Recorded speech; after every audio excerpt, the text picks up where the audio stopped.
பெற்றுக்கொள்ள முடியாது. கிருபை ஆண்டவர் கொடுக்கிறதுக்கு ஆயத்தமா தான் இருக்காரு. ஆமென். கிருபையை நமக்கு ஆண்டவர் கொடுக்க ஆயத்தமா இருக்காரு. ஆண்டவர் கிட்ட குறை இல்லை. ஆமென். ஆனா விசுவாசம் நமக்கு குறைவுபட்டு போயிருந்தா இந்த கிருபையை எடுத்துக்கொள்றதுக்கு நமக்கு கஷ்டமா போயிடும். ஆமென்.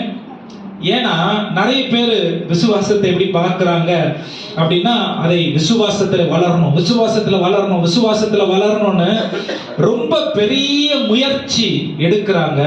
ஆனா விசுவாசத்துல வளர்றதுக்கு பெரிய முயற்சி எல்லாம் தேவையில்லை. ஆமென். இது பிசாசினுடைய தந்திரம். நிறைய பேர் ஆண்டவருக்காக வாழறதே பெரிய கஷ்டமா, உலகத்திலேயே பெரிய வேலை பரிசுத்தமா வாழறது, உலகத்திலேயே பெரிய கஷ்டம் ஆண்டவர் விரும்புற மாதிரி வாழறது அப்படின்னு நம்ம நினைக்கிறோம். இல்ல, உலகத்திலேயே ரொம்ப லகுவானது ஆண்டவருக்காக வாழறது. ஏன் அப்படின்னு சொன்னா, அவர் எல்லாவற்றையும் ஏற்கனவே நமக்கு அவருடைய குமாரன் மூலமாக கொடுத்திருக்கிற தேவனாக இருக்கிறார். ஒரே ஒண்ணு செய்யணும், வேத வசனம் சொல்லுகிறபடி அவரை நாம் பற்றி பிடித்து கொண்டால் போதும், கிருபை நம்மில் செயல்படும். ஹல்லேலூயா. கிருபை பாருங்க, ஒரு வீடை கட்டணும்னு சொல்லி ஒரு 10 மூட்டை இல்லை, ஒரு 100 மூட்டை சிமெண்ட்டை வாங்கி ஒரு இடத்துல வச்சுட்டு, ஒரு 10 வண்டி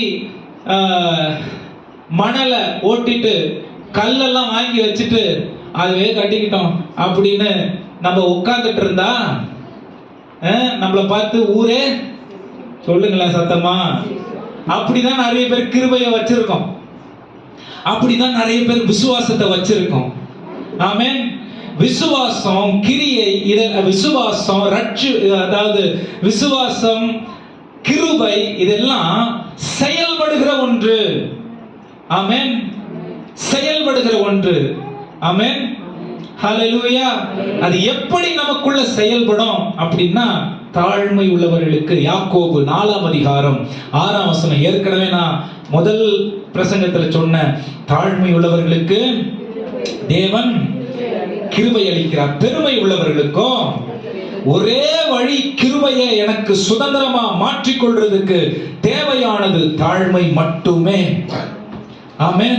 இந்த தாழ்மை எப்படி நமக்குள்ள வரும், எப்படி செயல்படும், தாழ்மை என்ன, கிறிஸ்து எப்படி தன்னுடைய தாழ்மையை வெளிப்படுத்தினார், தெளிவா நான் பேசிட்டேன். ஆமென். இங்க அந்த பிரசங்கத்தை திரும்ப என்னால பண்ண முடியாது. கேட்கணும்னா நம்ம யூடியூப்ல போய் போன வாரத்துக்கு முன்னாடி வாரத்தை எடுத்து நீங்க கேட்டுங்க. ஆமென். ரெண்டாவது, போன வாரம் என்ன ஒரே வசனத்தை வச்சு 4 காரியத்தை சொல்லி பிரசங்கம் பண்ணன்றதுனால பெருமையா, இப்ப நான் தானே பிரசங்கம் பண்ணன்னு சொல்ல முடியும். அடியே பிரசங்கம் அப்படிலாம் சொல்ல முடியாது. ஆமென். இந்த கிரீமி வேர்ட்ஸ் எல்லாம் எனக்கு யூஸ் பண்ண தெரியும். நான் ரொம்ப ரான ஆளு. ஆமென். அப்படியே பாலிஷ்டாலாம் வசனம் என்ன சொல்றது அது அப்படிதான் சொல்றேன். வேற வழி இல்லை, வேற டைம் இல்லை இதுக்கெல்லாம். ஆமென். ரெண்டாவது, ரோமர் 3ஆம் அதிகாரம் 24ஆம் வசனத்தை வச்சு நாம் நீதிமான்களாக்கப்பட்டிருக்கிறோம், இலவசமாக நீதிமான்களாக்கப்பட்டிருக்கிறோம், கிருபையினாலே நீதிமான்களாக்கப்பட்டிருக்கிறோம், ரட்சிப்பினாலே நாம் ரட்சிப்பை பெற்றதின் மூலம் நீதிமான்களாக்கப்பட்டிருக்கிறோம். இது தேவன் இலவசமாய் நமக்கு கொடுத்ததான ஒன்று. ஆமென். 23ஆம் வசனம் சொல்லுது, எல்லாரும் பாவம் செஞ்சு ஏகமாய் கெட்டு போனார்கள். அப்ப என் தகுதியை தூக்கிக்கிட்டு ஆண்டவரே, நான் உமக்கு இதெல்லாம் செய்யறேன், அதனால நீங்க எனக்கு இதை செய்யணும் அப்படின்னு என் தகுதியை ஆண்டவர்கிட்ட நான் காட்டுறதுக்கு எதுவுமே இல்லை. அதையும் தெளிவா போன வாரம் நம்ம பேசி இருக்கிறோம். ஆமென். ஆண்டவர் கொடுக்கிற எல்லா ஸ்தானங்களும் நம்முடைய வாழ்க்கையில, நாம் பாஸ்டரா இருக்கலாம், விசுவாசியா இருக்கலாம், வேலை செய்யலாம், குடும்பத்தை பார்த்துக்கலாம், தகப்பனா இருக்கலாம், தாயா இருக்கலாம், எல்லா ஸ்தானங்களும் தேவன் கொடுத்தது ஸ்தானத்தை காட்டுறதுக்கு கிடையாது, அதை நாம் அடையாளப்படுத்திக்கிறதுக்கு கிடையாது. ஆமென்.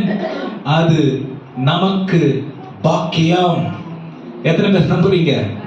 அவர் நமக்கு இதெல்லாம் கொடுத்த பிள்ளைய வளர்க்கிறது அவர் கொடுத்த பாக்கியம். சபையை நடத்துறது அவர் கொடுத்த பாக்கியம். சபையில விசுவாசியா இருக்கிறது அவர் கொடுத்த பாக்கியம். ஆமென். சபையில ஊழியம் செய்யறது அவர் கொடுத்த பாக்கியம்.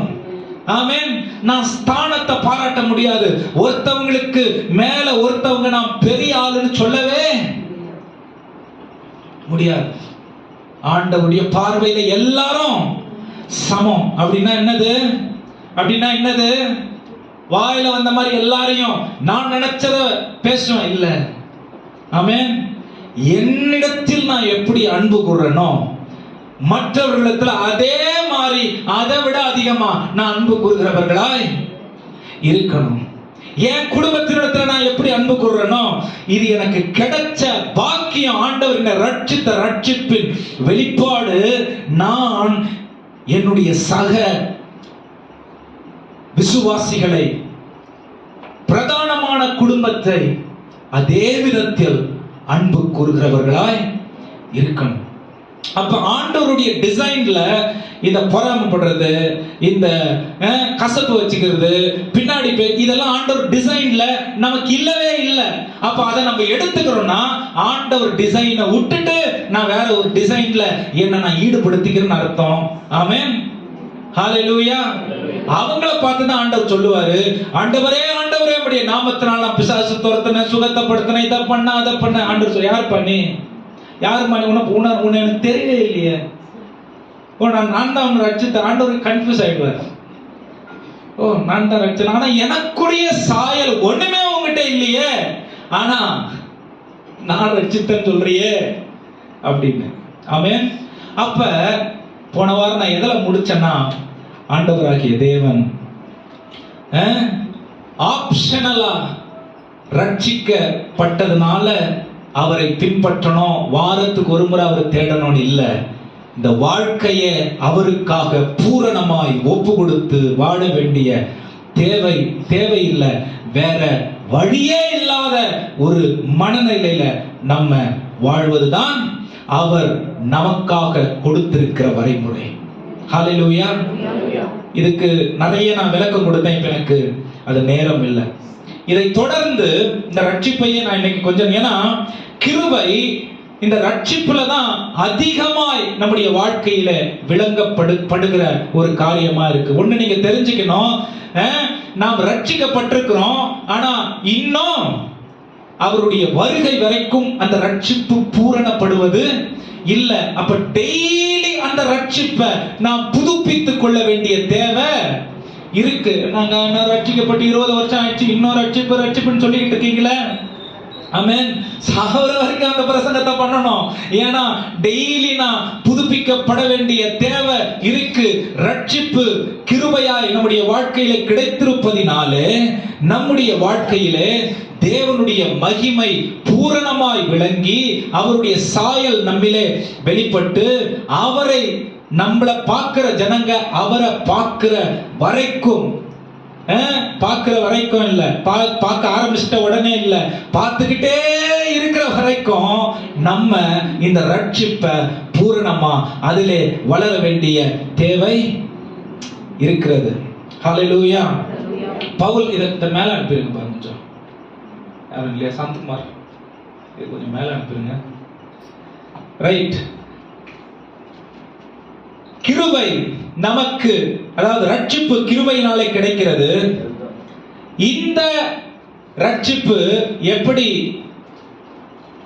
நாம் அதிலே வாழ முடியும் அப்படின்னா பவுல் அவருடைய போதனையில ஆரம்பிக்கிறாரு. ஆமென். எப்பவுமே ஒரு விஷயத்தை நமக்கு ஆண்டவர் கொடுத்திருக்கிறாரு அப்படின்னா அது என்னான்னு தெரிஞ்சுக்கிட்டாதான் அதன்படி வாழ முடியும். நிறைய பேர் இப்ப எனக்கு ரூபா இருக்குன்னு வைங்களேன். ரூபா எனக்கு ஒரு பைபிள் வாங்கி கொடுக்குது. நான் பைபிளுக்காக ஜெபித்துக் கொண்டிருந்தேன். கிருபையாய் ஆண்டவர் எனக்கு பைபிளை வாங்கி கொடுத்தார். ஆண்டவரே வந்து வாங்கி கொடுத்தாரா? சரி, அது புள்ள மூலமா வாங்கி கொடுத்தாரு. ஆமென். நான் ஜெபம் பண்ணது எதுக்காக? பைபிளுக்காக. ஆனா இந்த பைபிளை எதுக்காக நான் ஜெபம் பண்ணி வாங்கிக்கிட்டேன் அப்படின்னா, சாம் கையில வந்து லீடர்ஷிப் பைபிள் வச்சிருக்காரு, எனக்கும் அதே மாதிரி பைபிள் வேணும்ன்றதுக்காக நம்ம ஜெபம் பண்ணி வாங்கி வச்சுக்கலாம். ஆமென். ஆனா அதை திறந்து படிக்காம ஆண்டவருடைய இதயம் புரியாது. ஆமென். நிறைய நேரம் ரட்சிப்ப என்னவென்று சரியாக நாம் அறிந்து கொள்ளாததனாலதான் நம்முடைய ரட்சிப்ப வெறும் மதத்தோடு அடையாளப்படுத்திக் கொள்ளுகிறோம், வாழ்க்கையோடு தொடர்பு படுத்திக் கொள்ளுகிறது இல்லை. ஆமென். நம்முடைய ரட்சிப்பு தினந்தோறும் தேவனால பரிசுத்த ஆவியானுடைய துணையோடு நடத்தப்படுகிற ஒரு வாழ்க்கையாய் இருக்க வேண்டும் என்பதே தேவனுடைய விருப்பம். ஆமென். எபேசியர் 2ஆம் அதிகாரம் 6-10 வரைக்கும் வாசிக்க கேட்கலாம். எபேசியர் 2ஆம் அதிகாரம் 6-10 வரைக்கும் வேகமா இன்னைக்கு சில காரியங்கள் நான் சொல்ல விரும்புறேன், வேகமா வாசிங்க. அப்ப முதல்ல நம்ம டாக்டரின்ல கிளியர் ஆனாதான் லைஃப் அதனால சரிப்படுத்தப்படும். ஆமென். உபதேசங்கள்ல நம்ம தெளிவடையாம வாழ்க்கைக்கு அதை நாம் பொருத்தி வைத்து பார்க்கவே முடியாது. ஆமென். ஹல்லேலூயா. ஆமென். இப்ப ஷாரன் மைசூர்ல இருந்து இங்க வரணும், போய் உட்கார்ந்து ரயில்வே ஸ்டேஷன்ல 3 நாளா ஜெபம் பண்ணிட்டு இருந்தா இங்க வந்துருமா? நிறைய பேர் அதான் பண்ணிட்டு இருக்கோம். இப்போ ஒரு காரியம் நம்முடைய வாழ்க்கையில் நடக்கணும், அந்த காரியத்திற்கான வேலையை நம்ம செய்யாம உட்கார்ந்து நான் ஜெபித்துக் கொண்டிருக்கு, தானாக அது நடக்குமா? ஆமென். ஹல்லேலூயா. அது எப்படின்னு இன்னைக்கு பார்க்கலாம். வாசிங்க எபேசியர் 2ஆம் அதிகாரம் 6-10. கிறிஸ்து இயேசுவுக்குள் அவர் நம்மிடத்தில் வைத்த தயவினாலே. பாருங்க, கிருபை என்னும் விஷயத்தை நம்ம புரிஞ்சுக்கணும்னா எங்க ஆரம்பிக்கும்னா கிறிஸ்து இயேசுவுக்குள்ள தான் அது ஆரம்பிக்கும். ஆமென். ஹல்லேலூயா. சாம் ரட்சிக்கப்பட்டு இருக்கிறதுனாலே ராங். ஆமென். எங்க அப்பா பாஸ்டர் ராங். ஆமென். நாங்க 15 வருஷமா ராங். ஆமென். என்னைக்கு தனிப்பட்ட விதத்தில் என்னுடைய வாழ்க்கையை நான் கிறிஸ்துவுக்கு ஒப்பு கொடுத்து என்னுடைய விருப்பம் நிறைவேறாவிட்டாலும் கிறிஸ்துவினுடைய நடத்துதல் என்னுடைய வாழ்க்கையிலே பூரணமாய் நடக்க வேண்டும் என்ற சித்தத்திற்கு என்னை அர்ப்பணிக்கிறனோ அங்கதான் கிருபையினுடைய வாழ்க்கை ஆரம்பிக்கிறது. இன்ஃபேக்ட் கிருபை இயேசு கிறிஸ்துவினால தான் கொடுக்கப்படுகிறது. பழைய ஏற்பாட்டில் எங்கெல்லாம் தயவு என்ற வார்த்தை வருதோ அதெல்லாம் புதிய ஏற்பாட்டில் கிருபை என்ற வார்த்தைக்கு தான் பொருத்தி பார்க்க வேண்டும். ஆமென். ஹல்லேலூயா. தேவ தயவு அப்படின்னு எங்கெல்லாம் வருதோ புதிய ஏற்பாட்டில் தேவனுடைய கிருபை. ஆமென். ஏன்னா இது இயேசு கிறிஸ்துவினால நமக்கு கொடுக்கப்பட்டிருக்கிற ஒன்று. ஏன்னா இயேசு கிறிஸ்துவே ரொம்ப உலகத்தில் விலையேற பெற்ற எல்லா காரியங்களை விட மேலானவர். அவரினாலே அவரிடத்திலிருந்து கொடுக்கப்படுகிற ஒன்று எவ்வளவு விசேஷமானது என்று நாம் புரிந்து கொள்ள வேண்டும். ஆமென். நிறைய நேரம் ஆண்டவர் கிருபைங்க, அதுவே அழுவுற மாதிரி சொல்றது. ஆண்டவர் கிருபைங்க, ஆண்டவரே சொல்லுவார், யார் தான் இவனுக்கு இந்த கிருபையை கொடுத்தணும். ஆமென். இது எனக்கு புரிய மாட்டேங்குது. பின்னாடி ஒரு சில காரியங்களை சொல்றேன், நீங்க உங்களை ஆராய்ந்து பாருங்க. வாசிங்க. கிறிஸ்து இயேசுவுக்குள் அவர் நம்மிடத்தில் வைத்த தயவினாலே. அவர் நம்மிடத்திலே வைத்த தயவினாலே. இத கிருபைன்னு சொல்றாங்க. அவர் நம்மிடத்திலே வைத்த தயவினாலே தம்முடைய கிருபையின் மகா மேன்மையான ஐஸ்வரியத்தை. தம்முடைய கிருபையின் மகா மேன்மையான ஐஸ்வரியத்தை வருங்காலங்களில் விளங்க செய்வதற்காக. கவனிங்க, வரும் காலங்களில் விளங்க செய்வதற்காக கிறிஸ்து இயேசுவுக்குள் நம்மை அவரோட கூட எழுப்பி. கவனிங்க, கிறிஸ்து இயேசுவுக்குள் நம்மை, இதுதான் ரட்சிப்பு, நம்மை அவரோடனே கூட எழுப்பி உன்னதங்களிலே அவரோட கூட உட்காரவும் செய்தார். உன்னதங்களிலே அவரோடனே கூட உட்காரவும் செய்தார். கிருபையினாலே. கவனிங்க 8ஆம் வசனமா, கிருபையினாலே விசுவாசத்தை கொண்டு ரட்சிக்கப்பட்டோம். விசுவாசத்தை கொண்டு நான் சொன்னேன் பாத்தீங்களா, விசுவாசம் இல்லாம கிருபை வேலை செய்யாது. ஆமென். வெறும் கிருபைன்னு ஒரு விசுவாசம் இல்ல, எல்லாத்துக்கும் சந்தேகப்பட்டு எல்லாத்துக்கும் கோவப்பட்டு ஆண்டவர் எனக்கு செய்வார புலம்பின்னு இருந்தா ஆண்டவர் வேலை செய்ய மாட்டார். ஏன் வேலை செய்ய மாட்டாரு? நம்ம விசுவாசிகள் என்ற அடையாளத்தை விசுவாசிப்பதின் மூலம் பெற்றுக்கொள்கிறவர்களா இருக்கிறோம். இந்த விசுவாசம் செயல்படும் பொழுதுதான் நம்முடைய வாழ்க்கையிலே தேவனுடைய கிருபை அளிக்கப்படுகிறது. ஆமென். ஹalleluya. அப்ப விசுவாசம் இல்லாம ஆண்டவருடைய கிரியையை நம்முடைய வாழ்க்கையில எப்படி பார்க்க முடியும்? யோசிச்சு பாருங்க, எப்படி பார்க்க முடியும்? எனக்கு விசுவாசமே இல்லை, ஆண்டவர் எனக்கு அற்புதம் செய்யணும், எனக்கு என்ன நடத்தணும், என்னுடைய வாழ்க்கையில் என்னுடைய பிள்ளைகளுடைய வாழ்க்கையில பெரிய காரியங்களை செய்யணும், எங்களுடைய குடும்பங்கள் கட்டப்படணும், எங்களுடைய தரித்திரங்கள் மாறணும், எங்களுடைய வியாதிகள் நீங்கணும், எங்களுடைய தாழ்வான காரியங்கள் எப்படி மாறும்? ஆமென். விசுவாசம்னா என்ன தெரியுமா? தேவன் எனக்காக யாவற்றையும் சிலுவையிலே செய்து முடித்து விட்டார். அவருடைய என்ன சொல்றதுங்க, கிரியையின் நிறைவேறுதலை என்னுடைய வாழ்க்கைக்கு சொந்தமாய் மாற்றிக் கொள்ளுகிறேன். ஆமென். இது என்னுடைய தகுதிக்கு கீழே இருக்கட்டும், என்னுடைய தகுதிக்கு மேல இருக்கட்டும், அதை பத்தி எனக்கு கவலை கிடையாது. ஆனா இயேசு கிறிஸ்து எனக்காக யாவற்றையும் சிலுவையிலே செய்து முடித்திருக்கிறார். அவருடைய செய்கையிலே நான் நிறைவாக்கப்பட்டிருக்கிறேன், ஆசீர்வதிக்கப்பட்டிருக்கிறேன். விசுவாசம்.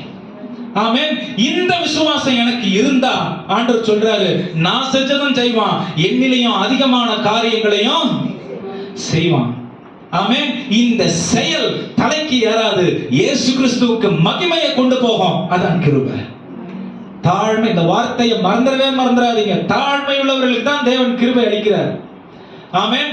தாழ்மைனா என்னன்னா, இன்னொருத்தவனை விட, என் சபையில இருக்கிற கடைசி ஆளை நான் கேவலமா பார்க்கறது இல்லை. என் சபையில இருக்கிற கடைசி ஆளுக்கு ஒண்ணும் தெரியாது நான் நினைக்கிறது இல்லை. என் சபையில இருக்கிற கடைசி ஆளை பாவியா நான் பார்க்கறது இல்லை. ஏன்னா என் பாவத்தை ஆண்டவர் மன்னித்தது நிமித்தம் அவர்களையும் தேவன் ஏற்றுக்கொண்டிருக்கிறார் என்ற கிருபையை நான் புரிந்து கொள்கிறேன். ஆமென். அப்ப பரிசுத்தத்தினாலதான் இந்த சபை கூடுகை கட்டப்பட வேண்டுமே தவிர இன்னொருத்தவங்களுடைய குறையை பார்த்து கட்டப்பட வேண்டியது இல்லை. ஆமென். ஹalleluya. குறை ரெண்டு விதத்துல வரும். ஒன்னு ஒப்பிட்டு பார்க்கும்போது வரும், ரெண்டாவது விசுவாசம் இல்லாமல் இருக்கிற இடத்துல வரும். ஆமென். ஐயோ ரூபாக்கு இவ்வளவு முடி இருக்கே அப்படின்னு முடியே வளராது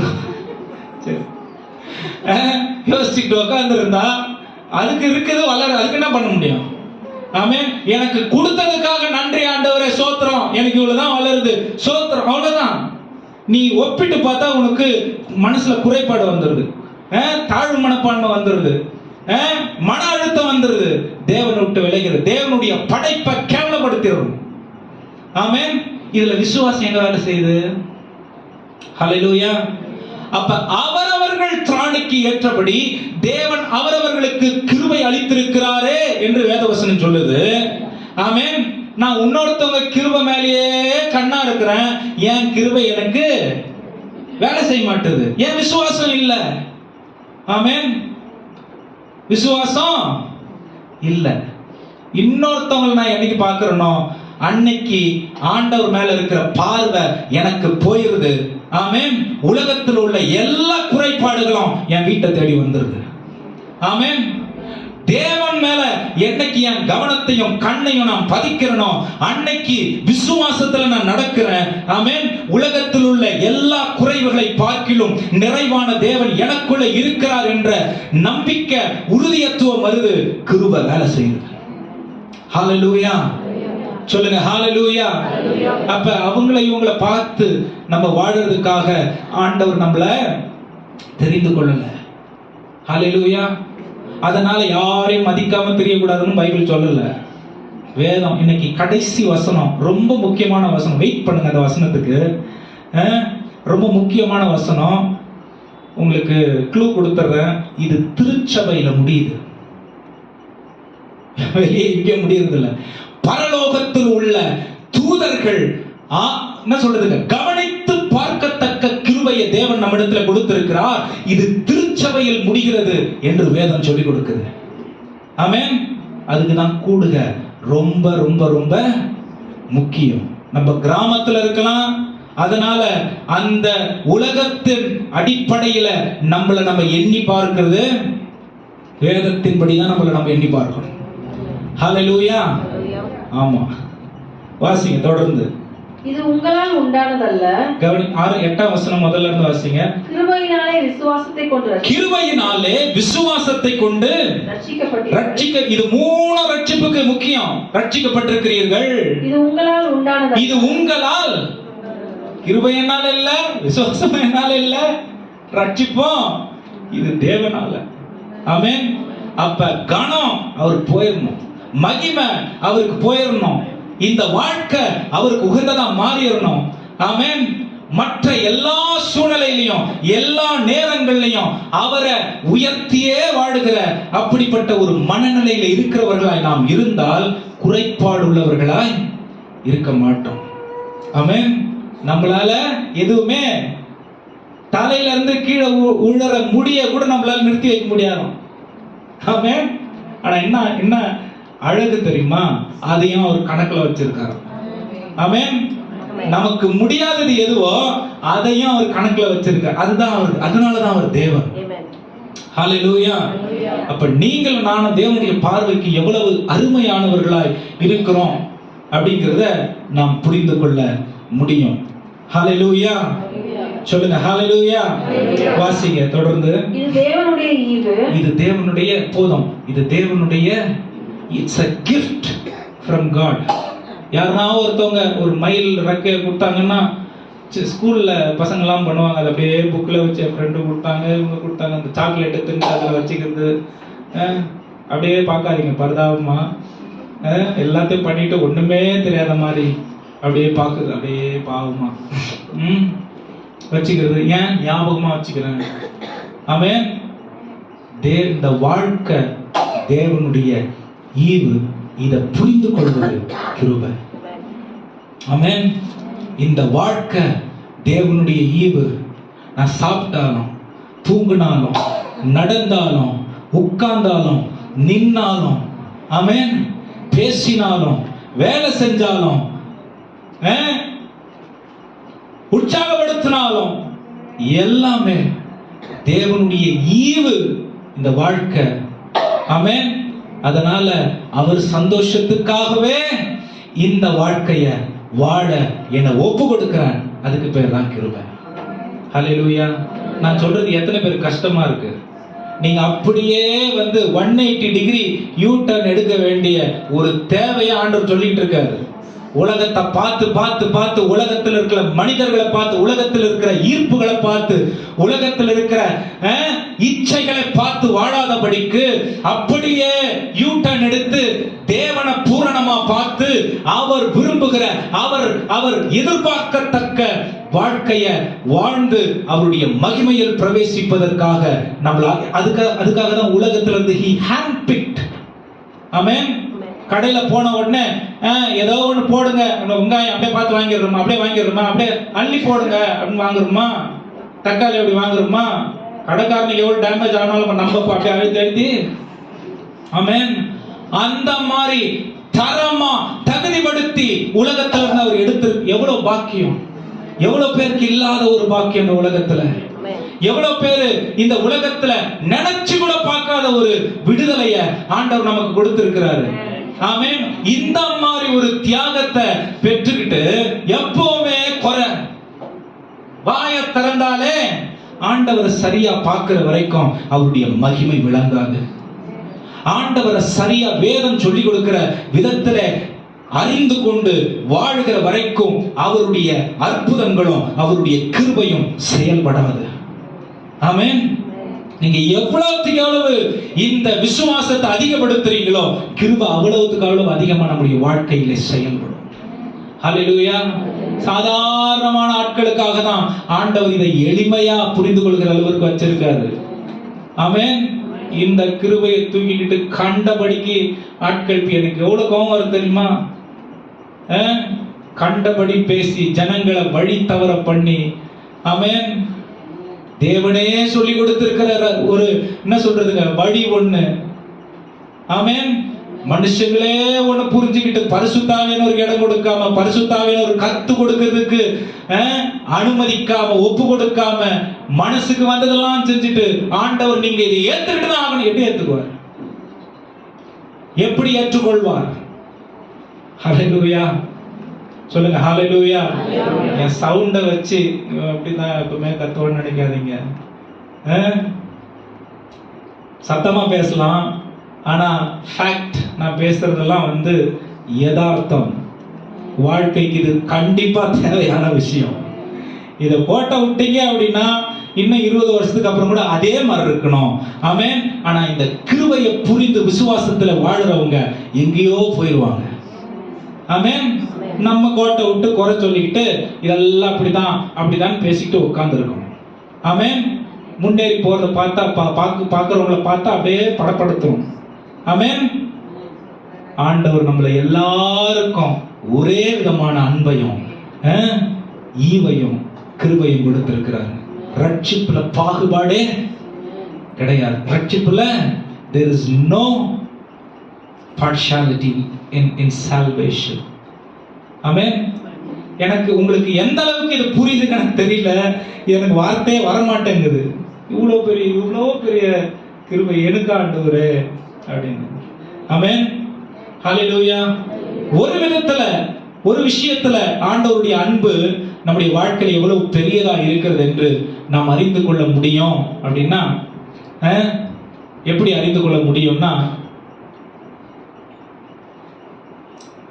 படைப்பின் மூலமாய் அறிந்து கொள்ள முடியும்.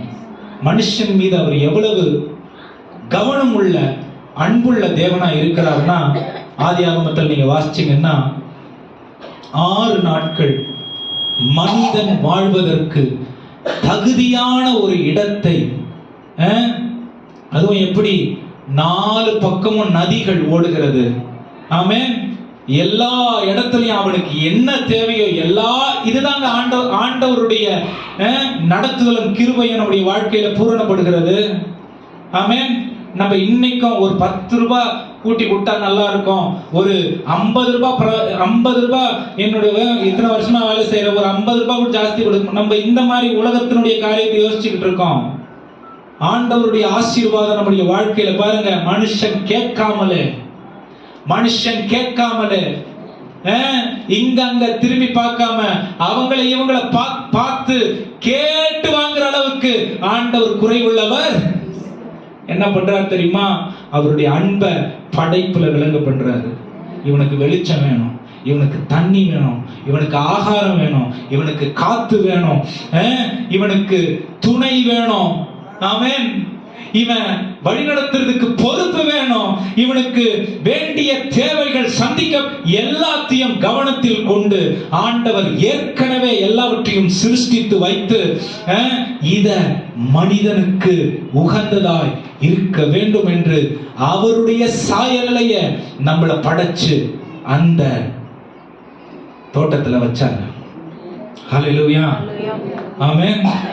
தோட்டத்துல வச்சவங்க ஒழுங்கா இல்ல, மகிமை ஆற்று போனாங்க. ஆமென். ஆனால் இன்றைக்கு கிறிஸ்து இயேசுவின் மூலம் அந்த மகிமையை மறுபடியும் நமக்கு கொடுத்திருக்கிறார். இதை நீங்க பார்க்கிறீங்களா? உங்களுடைய வாழ்க்கையில அனுபவிக்கிறீங்களா? செயல்படுறத உணர்றீங்களா? தெரியல, ஆனா உணரணும். வேற வழியே இல்லை. ஹல்லேலூயா. ஹல்லேலூயா. ஆமென். குறையே நம்ம பார்த்துக்கிட்டு இருந்தா நிறைவான தேவனை நம்முடைய வாழ்க்கையில பார்க்க முடியாது. நம்முடைய வாழ்க்கையில நம்ம குறைவுகள் பார்க்கறதுனாலதான், இது இல்ல அது இல்ல நிறைய சொல்றதுனாலதான் இன்னொருத்தவங்களுடைய வாழ்க்கையில இருக்கிற நல்லது தெரிய மாட்டேங்குது. ஆமென். அவங்களையும் அப்படியே பார்க்கிறோம், உலகத்தையும் அப்படியே பார்க்கிறோம். அப்புறம் பார்வையில யாருமே நல்லவங்க இல்ல. அப்புறம் என்ன, நான் மட்டும் தான் நல்லவன். ஆமென். இதுக்கு பேர் பெருமை. ஆண்டவர் உங்களுக்கு எதிர்த்து நிற்கிறார். ஹல்லேலூயா. சொல்லுங்களேன். இதோட கீழே எனக்கு சொல்ல தெரியாது. ஆமென். அப்ப ஆப்ஷன் இல்லாம நான் எல்லாரையும் தேவனுடைய அந்த காருண்யத்தினால ஈர்க்கப்பட்ட நான் மற்றவர்களையும் அதே நிலைமையில அதே அளவுகளோடு பார்த்து ஏற்றுகிறது. இது சபையில இந்த மாற்றம் வந்தே வரணும். ஆமென். வந்தே தீரணும். இது என்ன சொல்றது, ஒரு குழந்தை புது சர்ச்செல்லாம் கிடையாது. இந்த மாற்றம் வந்து அதுக்கு எல்லாரும் அதுக்கு ஒப்பு கொடுத்து அதே தரிசனத்துக்கு மாறி ஆகணும். ஆமென். அது எப்படி நல்லா சொல்லக்கூடாது. ஆமென். அது எப்படின்னு சொல்லி கொடுக்கறதுக்கு தான் நாங்க இருக்கிறோம். ஹல்லேலூயா. நல்ல சத்தமா சொல்லுங்க ஹalleluya. ஆமா, செய்ய வேண்டியது இன்னும் நிறைய இருக்கு. இன்னும் வந்து எலிமெண்டரி ஸ்கூல் மாதிரி இப்ப நடத்துறதுக்கு டைம் இல்லை. ஆமென். அவருடைய அன்பு விளங்க பண்ணி இருக்கிறது. ஆமென். அது மட்டும் போதாதுன்னு அவருடைய அனந்த ஞானத்தினால, அவருடைய அறிவுனால, அவருடைய அன்பினால அவர் இந்த மனுஷனை அவனே ஆண்டவரை விட்டு போயிட்டான்னா கூட நம்ம விட்டுறக்கூடாதுன்னு சொல்லி பின்னாடியே வராரு. ஆமென். அவனை தொந்தரவு பண்ணல, நீ தப்பு செஞ்சுட்டா உணர்த்துறாரு.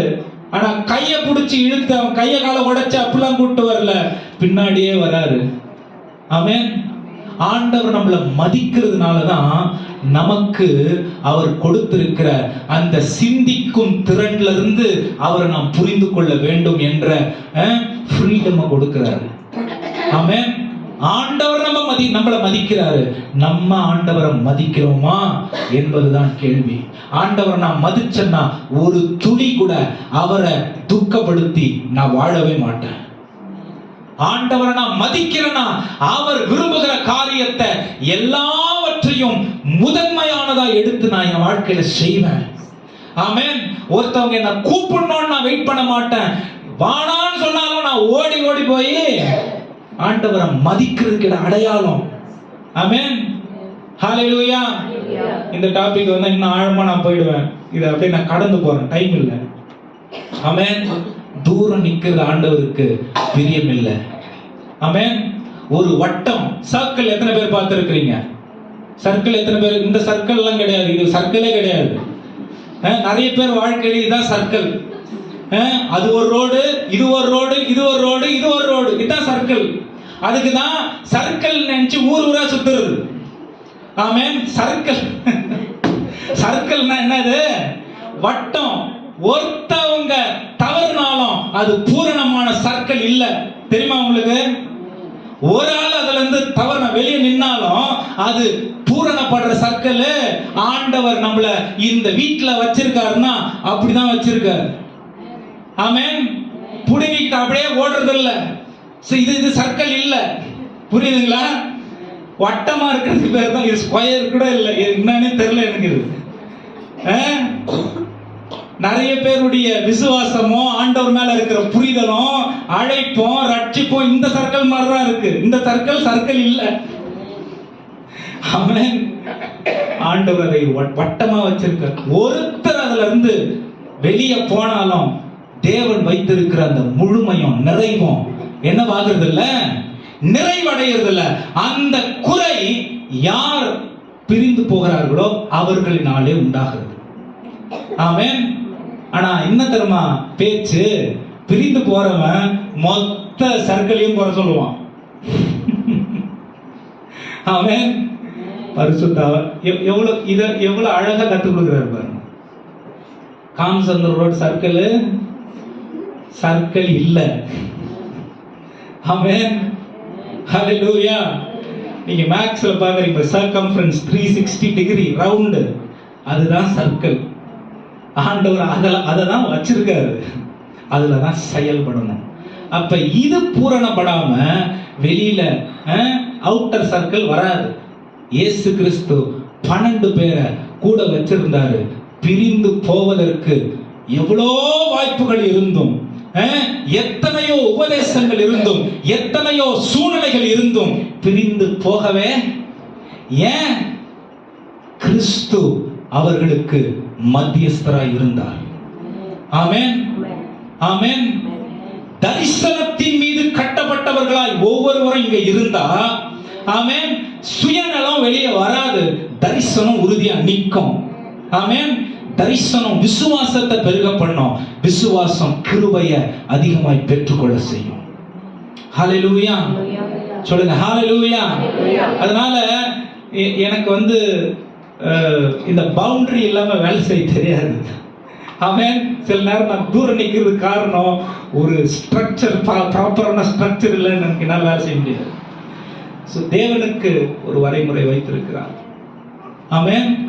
இப்ப புரியுதுங்களா ஏன் சபை இவ்வளவு முக்கியம்னு? ஏன் தேவன் இங்க இணைச்சிருக்கிறாரு? ஏன் சொந்த இஷ்டத்துக்கு பிளான் பண்ணக்கூடாது? ஏன் சொந்த பிளான்ஸை டெலிவர் பண்ணக்கூடாது? புரியுதுங்களா?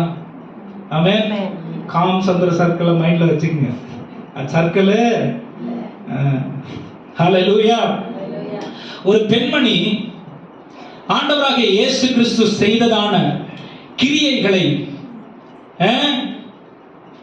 காண்பிப்பது, அதாவது பெற்றுக்கொள்வதற்கு பெரும்பாடுள்ள ஸ்திரீ பெண்மணி எப்படி வந்தா ஆண்டவர்கிட்ட? சொல்லுங்க, எப்படி வந்தா? கேள்விப்பட்டு வந்தா. ஹல்லேலூயா. பைபிள் சொல்லுது, விசுவாசம் கேள்வியினாலே வரும். இந்த அம்மாக்கு இயேசு கிறிஸ்துவை பார்க்கல, ஆனா கேள்விப்பட்டதுனால விசுவாசம் வந்துச்சு. ஆமென். கேள்வினாலே விசுவாசம் வந்தமா, கேள்விப்பட்டுச்சு, வந்துச்சு. ஒருத்தவங்க சொல்றாங்க, அவர் இருக்கிறாராம், பெரிய கூட்டம், நிறைய அற்புதம் நடக்குது, கேள்விப்படுறாங்க. ரெண்டாவது, அவர் தொட்ட அற்புதம் நடக்குது. இன்னொருத்தவங்க சொல்லியிருப்பாங்க, அவருடைய வார்த்தையால் அற்புதம் நடக்குது. இன்னொருத்தவங்க சொல்லியிருப்பாங்க, அவர் கைய வச்ச அற்புதம் நடக்குது. இன்னொருத்தவங்க சொல்லியிருப்பாங்க, அவர் பார்த்தாலே நிறைய நடக்குது.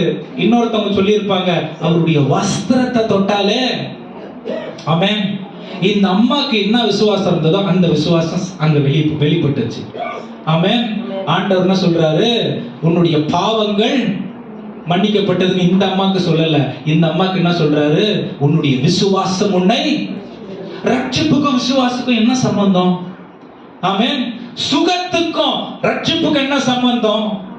ஹல்லேலூயா. விசுவாசம் இருந்தால் தேவனுடைய மகிமையை காண முடியும். தேவனுடைய மகிமை நம்முடைய வாழ்க்கைக்கு அவர் நிறைவாய் கொடுத்திருப்பது அதனுடைய நிறைவான அளவு தான் அதாவது ரட்சிப்பு. இந்த ரட்சிப்புக்குள்ள சுகம் இருக்கு. ஹல்லேலூயா. இந்த ரட்சிப்புக்குள்ள விடுதலை இருக்கு. இந்த ரட்சிப்புக்குள்ள ஆசீர்வாதம் இருக்கு. இந்த ரட்சிப்புக்குள்ள நிறைவு இருக்கு, செழிப்பு இருக்கு. ஹல்லேலூயா. அப்ப ஆண்டவர் நமக்கு எல்லாவற்றையும் கொடுத்து, நான் தான் உனக்கு இதெல்லாம் செஞ்சிருக்கிறேன் அப்படின்னு அவர் நமக்கு கற்றுக் கொடுக்கிற தேவனாகவும். சோ இந்த அம்மா கேட்டு விசுவாசத்தினாலே பெற்றிருக்கிற இந்த ரட்சிப்பு, அதாவது விசுவாசத்தினாலே நீ சுகமானான்னு சொல்லல, விசுவாசத்தினாலே நீ என் ஃபேமிலிக்கு சொந்தமாயிட்ட, ரட்சிக்கப்பட்டுட்ட, என் ஃபேமிலிக்கு சொந்தமாயிட்ட. இதுதான் கிரேஸ். ஆமென். இதுதான் கிருபை. அதாவது வஸ்திரத்தின் ஓரத்தை தொட்டு அவள் என்ன பண்றா? ஆண்டவர் சொல்றாரு, எனக்குள்ள இருந்து ஒரு வல்லமை புறப்பட்டுச்சு. ஆமென். அது உனக்கு ரட்சிப்பை கொடுத்திருக்கிறது. அதனால அந்த உணர்தல் இருக்குல்ல, இல்லைன்னா அமைதியா ஓடிட்டு பாருங்க அம்மா. ஆண்டவர் கேட்கிறாரு, என் சரீரத்துல வர வல்லமை போச்சு, என்ன தொட்டது யாரு? ஆமென். உணர்வது, ஒப்பு கொடுப்பதற்கு அடையாளம் நான் தான் ஆண்டவரே திரும்பி வந்து நிற்கிறார். ஆமென். ஆசீர்வாதம் பெறுறது ஒரு நேரத்துக்கு இல்ல, ஒரு நேரத்துக்கானது இல்ல. ஆமென். இந்த பெண்மணி ஆண்டவர் தொட்டா சுகம் வந்துச்சு, ரட்சிப்பு கிடைச்சிச்சு, கிட்ட வரா. ஹல்லேலூயா. ஆண்டவர் கிட்ட நம்ம இருந்தாதான் நமக்கு எதிர்காலம், விடுதலை, தெளிவு, பரலோகம். ஆமென். லூக்கா 24 அதிகாரத்துல 13 வசனத்திலிருந்து எம்மாவு சீஷர்களிடத்துல ஆண்டவராகிய இயேசு கிறிஸ்து சில காரியங்களை பேசிக்கிட்டு வராரு. அதுக்கு முன்னாடி ஒரு வசனத்தை வாசிச்சிடலாம். யோவான் 1 அதிகாரம் 17 வசனம் ரொம்ப முக்கியமான ஒரு வசனம். நான் சொன்ன பாருங்க, இயேசு கிறிஸ்துவால தான் நமக்கு ரட்சிப்பு கிடைத்திருக்கு, வந்திருக்கிறது என்று சொல்லி அந்த வசனம், அந்த வார்த்தைக்கு ஆதாரம் இதுதான். யோவான் 1 அதிகாரம் 17 வசனம். எப்படியெனில் நியாயப்பிரமாணம் மோசேயின் மூலமாய் கொடுக்கப்பட்டது. நியாயப்பிரமாணம் மோசேயின் மூலமாய் கொடுக்கப்பட்டது. கிருபையும் சத்தியமும் இயேசு கிறிஸ்துவின் மூலமாய் உண்டாயின. இயேசு கிறிஸ்துவின் மூலமாக உண்டாயிருக்கிறது. ஆமென். ஹல்லேலூயா. அப்ப இயேசு கிறிஸ்துவின் மூலமாய் உண்டான யாவும் இலவசமாய் நமக்கு கிடைத்ததொன்று. அவர் விட்டார வழியே இல்ல. செகண்ட் ஆப்ஷனே கிறிஸ்தவர்களுக்கு கிடையாது. ஒரே ஆப்ஷன் தான், அவர் மட்டும்தான். ஆமென். இந்த ரெண்டு விஷயத்தை உங்களுக்கு நான் சொல்றேன் பாருங்க. எம்மாவு சீஷர்களிடத்துல ஆண்டவராகிய இயேசு கிறிஸ்து அவர் யார் என்று இது அவர் உயிர்த்தெழுந்த பிறகு யாருன்னு அடையாளம் காட்டிக்கொள்ளாம அவங்க கிட்ட பேசிக்கிட்டே வராரு. இந்த இடத்துல இந்த சீஷர்கள் இன்னும் அவருடைய உயிர்த்தெழுதலை நம்பல, இன்னும் செய்திகளாக தான் ஆண்டவராகிய இயேசு கிறிஸ்துவை அறிந்து கொண்டிருக்கிறாங்க. ஆமென். நிறைய நேரம் நம்ம கூட அப்படிதானே, தேவைக்கு இயேசுவை உபயோகப்படுத்திக்கிறோம், தேவையில்லைன்னா தூக்கி, அந்த மாதிரிதான் இன்னும் பூரண விசுவாசம் வரல. இவங்க என்ன பண்றாங்க, அப்படியே எல்லாம் ஒரு ரோடா நடந்துட்டு போறாங்க. ஒரு 7 மைல் அங்க இருந்து, ஏதாவது எருசலேம்ல இருந்து ஒரு 7 மைல் எம்மாவுக்கு இந்த சீஷர்கள் போகும்பொழுது இயேசு கிறிஸ்து யாரோ மாதிரி இவங்க கூட சேர்ந்துக்கிறாரு. சேர்ந்துக்கிட்டு என்ன பேசுறீங்க அப்படின்னு கேட்கிறாரு. அவங்க இயேசு கிறிஸ்து என்ற அடையாளத்தை அவர்களால கண்டுகொள்ள முடியல. நீங்க படிச்சீங்கன்னா உங்களுக்கு லேட் ஆகும். அப்புறம் இயேசு கிறிஸ்து அவர் போயிட்டு கொஞ்ச நேரம் அப்படியே பேசிட்டு அப்படியே அவங்களை விட்டு பிரிஞ்சு போற மாதிரி போறாரு. இவங்க கூப்பிடுறாங்க, நிறைய சத்தியங்களை நீங்க சொல்றீங்க, இயேசு கிறிஸ்துவை குறித்த காரியங்கள் எல்லாம் எங்கள் தெய்வத்தினுடைய அல்லது எங்களுடைய போதகருடைய காரியங்கள் நீங்க சொல்றீங்க, எங்களோடு தங்க வேண்டும் என்று வேண்டிக் கொண்டார்கள். அந்த நேரத்துல போய் அவர் என்ன பண்றாரு, அவங்க கூட தங்குறாரு. தங்கி அவரிடத்துல ஆண்டவராகிய இயேசு கிறிஸ்து ஜெபித்து இங்க ஒரு பந்திய அனுசரிக்கிறார். அவங்க அனுசரிக்கிறார். ஆண்டவராகிய இயேசு கிறிஸ்து அப்பம் எடுத்து ஸ்தோத்திரம் பண்ணி அதை பிட்டு கொடுக்கும் பொழுது அவர்களுடைய இதயம் கொழுந்து விட்டு எரிந்தது. இயேசு கிறிஸ்து பேசும்போது வழியிலே அவருடைய இதயம் கொழுந்து விட்டு எரிந்தது. ஆனால் அவர்கள் கண்கள் மூடி இருந்தது. இங்க அப்பத்தையும் ரசத்தையும் கொடுக்கும் பொழுது இவர்கள் கண்கள் திறக்கப்பட்டது. ஆச்சரியப்பட்டார்கள். கண்கள் திறக்கப்பட்ட பிறகு இயேசு அங்கிருந்து மறைஞ்சிட்டார். ஆமென்.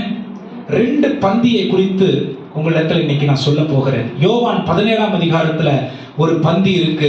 இயேசு கிறிஸ்து மரிப்பதற்கு முன்பாக சொன்னதான காரியம் என்ன சொன்னாரு? 14ஆம் அதிகாரத்துல இருந்தே இருக்கு. என்ன சொன்னாரு? இதுதான் உங்களோட இருக்கிற நான் கடைசி நாள், நாளைக்கு என்னுடைய சரீரம் அடிக்கப்படும் எல்லாம் சொல்லும் பொழுது இந்த இடத்துல இந்த ஜனங்களுடைய இதயம் வேற மாதிரி இருந்துச்சு. துக்கத்தோடு பாரமுடையவர்களாய் இருந்தார்கள். ஆனால் இந்த எம்மாவு சீஷர்களோடு ஆண்டவராகிய தேவன் பந்தி கொடுக்கும் பொழுது அவருடைய இதயம் கொழுந்து விட்டு எரிந்தது. அவர்கள் மனமகிழ்ச்சி உள்ளவர்களாய், ஆமென். இயேசு கிறிஸ்து, செத்து போன இயேசு கிறிஸ்துவுக்கு அல்லது நாளைக்கு சாகிற இயேசு கிறிஸ்துவை நாம் தெய்வமாய் வணங்கல. ஆமென். உயிர்த்தெழுந்த இயேசு கிறிஸ்துவுக்கு, இயேசு கிறிஸ்துவை விசுவாசித்து இன்னைக்கு நாம் தெய்வமாய் வணங்குகிறோம். ஆமென்.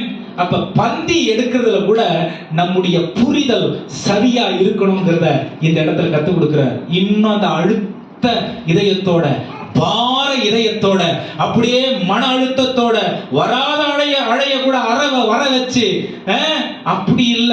அது யோவான் 17ஆம் அதிகாரம், லூக்கா 24ஆம் அதிகாரத்துல ஆண்டவராகிய இயேசு கிறிஸ்து இவர்களிடத்துல பந்தியை கொடுக்கும் இவர்கள் கண்கள் திறக்கப்பட்டது, இதயம் கொழுந்து விட்டெறிந்தது.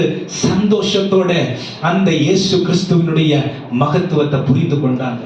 பந்தி சந்தோஷமா எடுக்கிற ஒரு ஹல்லேலூயா. அவர் தியாகத்தை நினைக்கிறதுக்கு அந்த யோவான் 14 இருந்து 17 அவர் என்ன செஞ்சாரு அந்த மரணத்துக்கு பிறகு நினைக்கிறதுக்கு லூக்கா 24 ஹல்லேலூயா.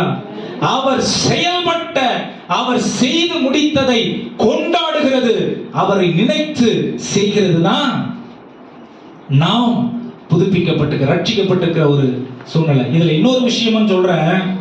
இவர்கள் கண்கள் திறக்கப்பட்ட பிறகு ஏன் இயேசு கிறிஸ்து மறைஞ்சிடணும்? ஆமென். நிறைய பேர் சொல்றாங்க, ஆண்டவரே உம்மை நான் பார்க்கணும், ஆண்டவரே உம்மை நான் தொடணும், ஆண்டவரே உம்மை நான் கட்டி தழுவணும். ஆண்டவருக்கு அது விருப்பம் இல்லை. பைபிள் சொல்லுது, வார்த்தையினாலே அவர்கள் பலப்பட்டு, இதே பகுதியில் தான் ஆண்டவர் சொல்றார் 18ஆம் வசனங்களா, அவர்கள் எழுதியிருக்கிற வார்த்தையின்படி வார்த்தையை விசுவாசித்து, ஏன்னா நாங்க ஆண்டவரை பார்த்தோம், நாங்க ஆண்டவரை தொட்டோம், நாங்க ஸ்பெஷல் அப்படின்னு சொல்லிடுவாங்கன்னு தான் ஆண்டவர் என்ன பண்ணாரு, தோமாவுக்கு சொல்றாரு, கண்டு நீ விசுவாசிக்கிறத விட காணாம விசுவாசித்தவர்கள் பாக்கியவான்கள். ஏன்னா அவர் மரணத்தை பார்க்கல, அவருடைய சிலுவை பாடுகளை பார்க்கல, ஆனா எனக்காக இதெல்லாம் செஞ்சாருங்க, நானு விசுவாசிக்கிறேன். ஆமென். நான் பாக்கியவான். இதான் பைபிள் சொல்லி கொடுக்குது. ஹல்லேலூயா. பார்க்கணும், தொடணும். அவர் தாடி வச்சிருந்தாரா, மீச வச்சிருந்தாரா, மொட்டை அடிச்சிருந்தாரா, முடி வச்சிருந்தாரா, இந்த ஆராய்ச்சிக்குள்ள ஆட்களே தேவையில்லாத ஆராய்ச்சி, டைம் வேஸ்ட். ஆமென். அவர் தாடி வச்சிருந்தா என்ன, வைக்கலனா? ஆமென். முடி வச்சிருந்தா, அவருடைய வார்த்தையை நாம் நம்பி அவரை காணாமல் இருந்தும் அவரை விசுவாசிப்பது மேலானது. ஆமென். தோமாக்கு தான் சொல்ற, நீ என்ன தொட்டதுனால நீ விசுவாசிக்கிற, நீ பெரிய ஆள் இல்ல. ஒருத்தவங்க வருவான் 2000 வருஷத்துக்கு அப்புறம், ஆமென், இந்த மாதிரி தேசிய சர்ச்சில் உட்கார்ந்து இருப்பாங்க, அவங்க என்ன காணாம விசுவாசிப்பாங்க, அவங்க தான் பாக்கியவான். ஹல்லேலூயா. அது வேணும் விசுவாசிகளுக்கு. ஆமென். ஹல்லேலூயா. எங்க சர்ச்சுக்கு வந்தாரு அந்த பெரிய பிரசங்கியார், அதுக்கு அப்படியே மார்த்தட்டுறது, பெரிய மனுஷன் தானே, அந்த பெரிய பிரசங்க, அவர் பின்னாடி அப்படியே ஓடுறது, பேக் தூக்குறது, ஐயா ஐயா அழுவுறது. எதுக்கு அழுவுறது? சர்ச்சில் ஒரு அழ வர்றது இல்லை. ஏன்? குறையோட அப்படியே பார்க்கறது. ஒரு ஆள் எங்கிருந்தோ அவன் அப்படியே என்ன பண்றது, அப்படியே அழுவுறது. எங்கிருந்து வருது அந்த அழுவு? சொல்லுங்க, எங்கிருந்து வருது அந்த அழுவு? பைபிள் சொல்லுது, கண்டு விசுவாசிக்கிறத விட காணாமல் விசுவாசிக்கிறவர்கள் பாக்கியவான்கள். ஹல்லேலூயா. அந்த சீஷர்களை விட நம்ம பாக்கியவான்கள். ஆமென். ஏன்னா அவங்கள ஆண்டவர் திட்டுறாரு.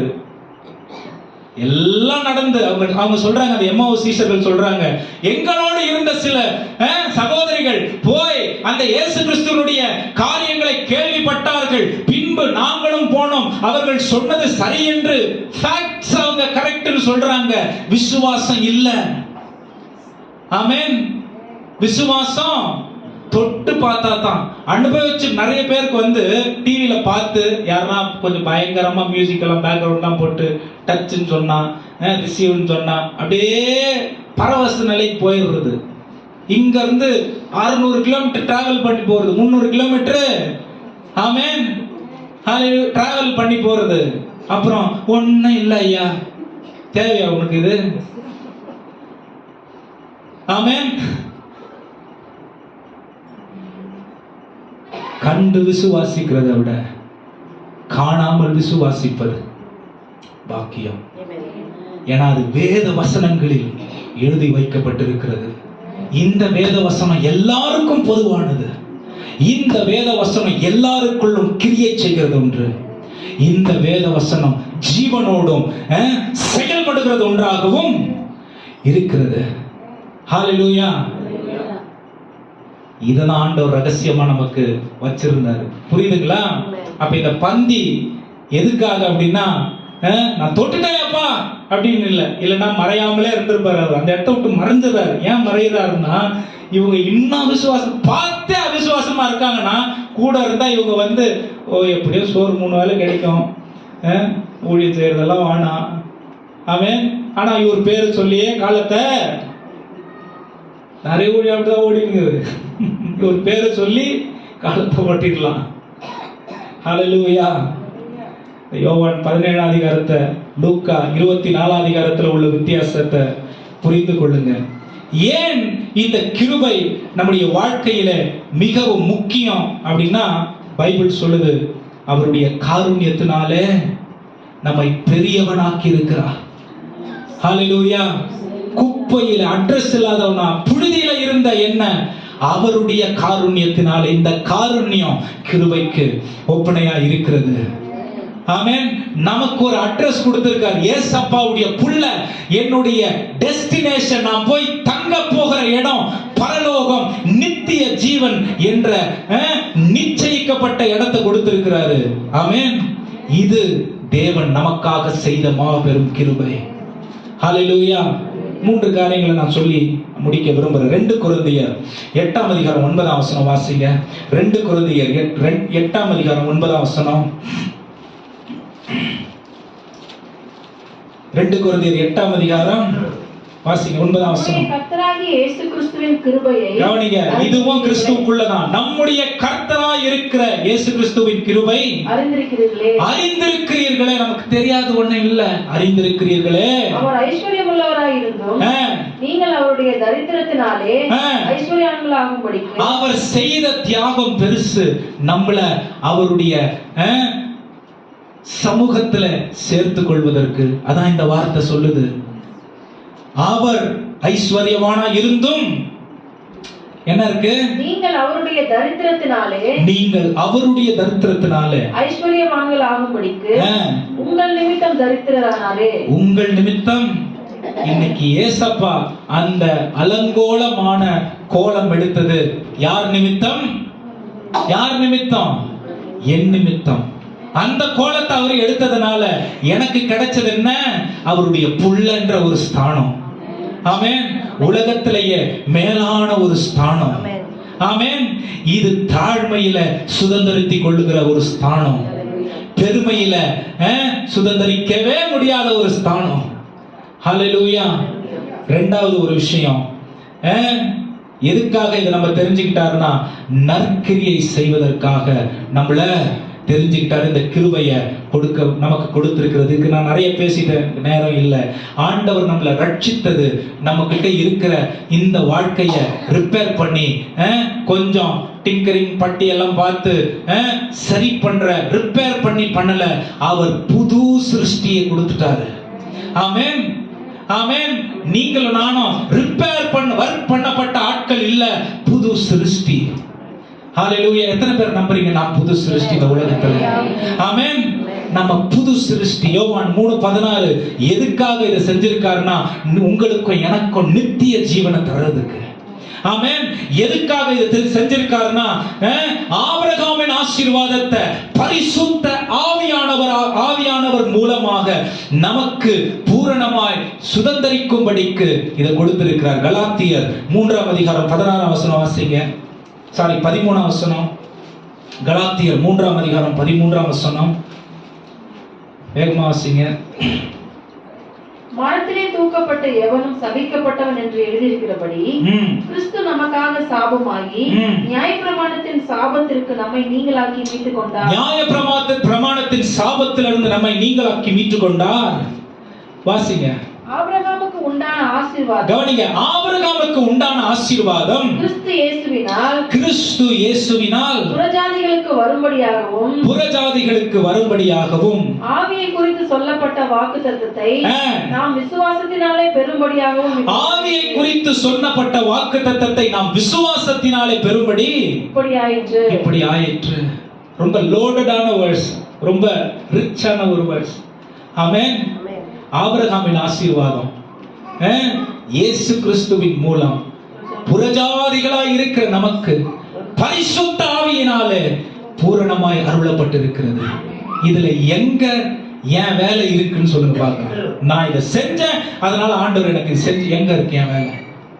ஆமென். ஆபிரகாமின் ஆசீர்வாதம் எப்படிப்பட்ட ஆசீர்வாதம்? நீ நட்சத்திரங்களை போல இருப்ப, கடல் மணலை போல இருப்ப, குறைப்பட்டு போயிருக்க மாட்ட.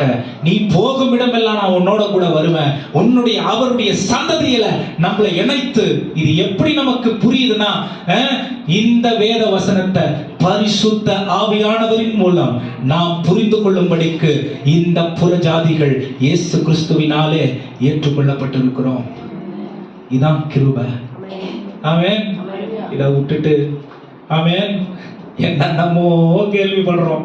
கடைசி அந்த வார்த்தை வசனத்தை வாசிச்சு முடிக்கல. எபேசியர் 3ஆம் அதிகாரம் 8ஆம் வசனம். முதல்ல நான் சொன்னேன், நற்கிரியை செய்வதற்காக, நற்கிரியைக்காக நாம் நற்கிரியையினாலே நாம் ரட்சிக்கப்படல, நற்கிரியை செய்வதற்காக ரட்சிக்கப்பட்டிருக்கிறோம். ஆமென். நம்ம இதை செஞ்சோம், அதனால இந்த ரட்சிப்பை எடுத்துக்க ஆண்டவர் கொடுக்கல. ஆமென். we are not saved by good works, we are saved for good works. Amen. நற்கிரியையினாலே நாம் ரட்சிக்கப்படல, நற்கிரியை செய்வதற்காக ரட்சிக்கப்பட்டிருக்கிறோம். ஹல்லேலூயா. இரண்டாவது, நித்திய ஜீவனை அடையும்படிக்கு ஆபிரகாமின் ஆசீர்வாதத்தை சுதந்தரித்துக் கொள்வதற்கு பரிசுத்த ஆவியானவர் வேத வசனத்தின் மூலம் நமக்கு கற்றுக் கொடுக்கிறதுனாலே நாம் ரட்சிக்கப்பட்டிருக்கிறோம். மூணாவது, வாசிங்க, இந்த கிருபை எல்லாருக்கும் அறிவிக்கப்படும்படிக்கு.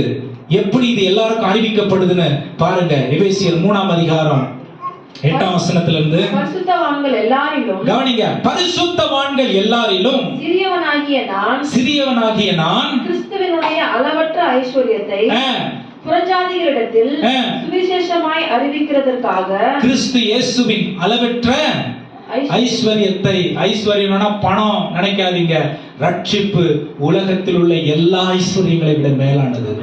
ஆமென். கிறிஸ்து இயேசுவின் அளவற்ற செல்வத்தை, அளவற்ற ரட்சிப்பை, அளவற்ற இந்த சுதந்திரத்தை அறிவிக்கும் பொருட்டு இங்கேயும் சொல்றாரு, எல்லாருக்கும் சிறியவனாகியவன். எவ்வளவு ஒரு தெளிவு பாருங்க பவுலுக்கு. எல்லாருக்கும் சிறியவனாகிய நான். வாசிங்க தொடர்ந்து. பரிசுத்தவான்கள் எல்லாரும் சிறியவனாகிய நான் கிறிஸ்துவினுடைய அளவற்ற ஐஸ்வரியத்தை புறஜாதிகளிடத்தில் சுவிசேஷமாய் அறிவிக்கிறதற்காக இந்த கிருபை எனக்கு அளிக்கப்பட்டது. இந்த கிருபை எனக்கு அளிக்கப்பட்டிருக்கிறது. இந்த வசனத்தை வாசிச்சு முடிக்கலாம். எபேசியர் 2ஆம் அதிகாரம் 9ஆம் வசனம் 10ஆம் வசனம். ஒருவரும் பெருமை பாராட்டாதபடிக்கு இது கிரியைகளினால் உண்டானதல்ல. ஏனெனில் நற்கிரியைகளை செய்கிறதற்கு நாம் கிறிஸ்து இயேசுவுக்குள் சிருஷ்டிக்கப்பட்டு, நல்ல கவனிங்க இந்த வசனத்தை, கிறிஸ்து இயேசுவுக்குள் சிருஷ்டிக்கப்பட்டு தேவனுடைய செய்கையாய் இருக்கிறோம்.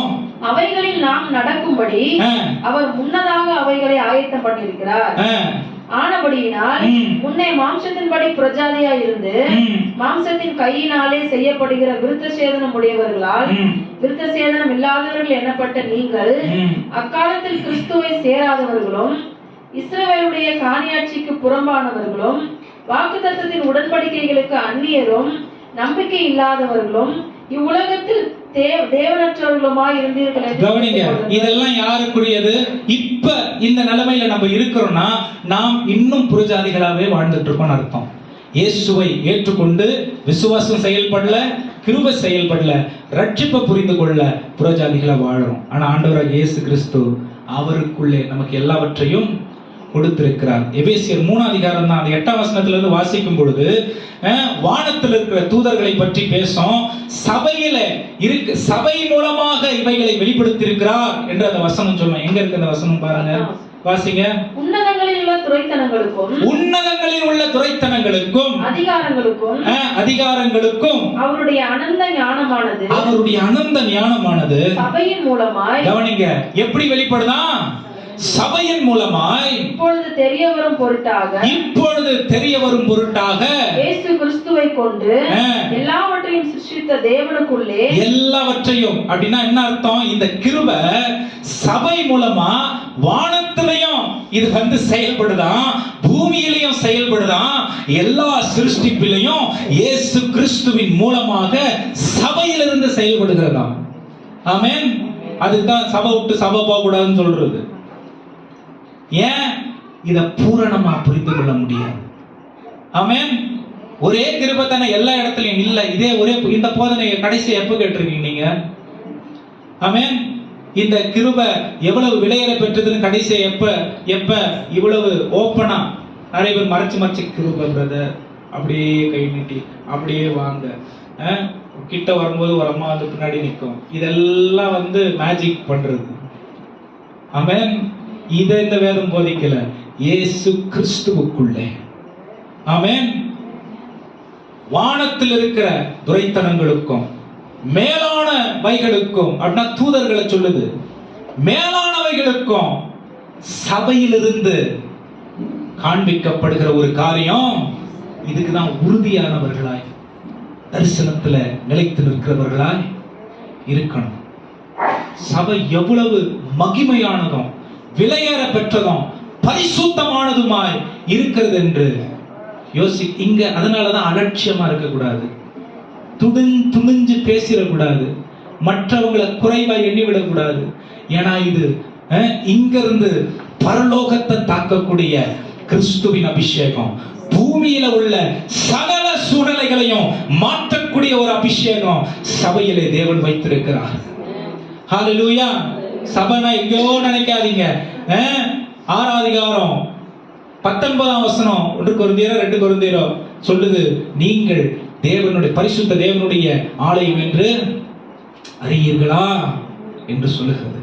இந்த ஆலயம் கூடி வருகிற ஆலயத்தை பலப்படுத்தும்.